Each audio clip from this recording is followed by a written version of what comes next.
Hello నమస్తే, welcome to Panchatantra TV. నేను మీ Kavya. Vijay Devarakonda box office లో మరోసారి తన సత్తా చాటేశాడు. జూలై 31న గ్రాండ్ గా రిలీజ్ అయిన కింగ్డమ్ మూవీ భారీ హైప్ తో, భారీ ఓపెనింగ్స్ తో దూసుకుపోతోంది.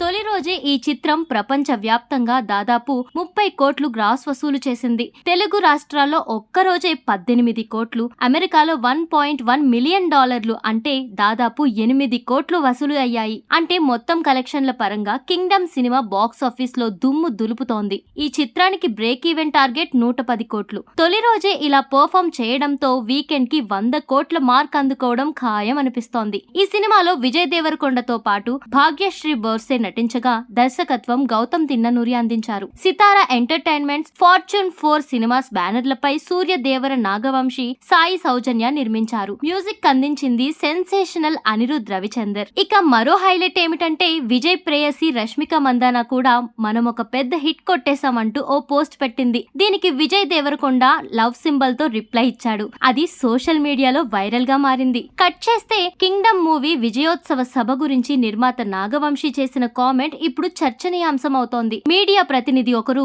పవన్ కళ్యాణ్ ని చీఫ్ గెస్ట్ గా పిలుస్తారా అంటే మాకు విజయ్ దేవరకొండనే పవన్ కళ్యాణ్ అన్నాడు నాగవంశి. దీంతో పవన్ కళ్యాణ్ ఫ్యాన్స్ ఫైర్ అయిపోతున్నారు. పవన్ కళ్యాణ్ ఒక్కరే, ఎవ్వరూ ఆయన స్థానంలో రారు అంటూ సోషల్ మీడియాలో కౌంటర్లు పెడుతున్నారు. ఇకపోతే ఫస్ట్ డే కలెక్షన్ల పరంగా చూసుకుంటే లైగర్ కు 33 కోట్లు, డియర్ కామ్రేడ్ కు 20 కోట్లు, ఖుషీకు 16 కోట్లు. ఇక కింగ్డమ్ ఇప్పుడు రెండో అత్యధిక ఓపెనింగ్ ఇచ్చిన విజయ్ దేవరకొండ సినిమా అయిపోయింది. Positive talk, powerful bookings, valueful music అన్ని కలిసి విజయ్ దేవరకొండకు మరో మాస్ బ్లాక్ బస్టర్ హిట్ దక్కింది అనే చెప్పాలి. కామెంట్ చేయండి, షేర్ చేయండి. ఇంకా అప్డేట్స్ కోసం సబ్స్క్రైబ్ చేయడం మర్చిపోవద్దు.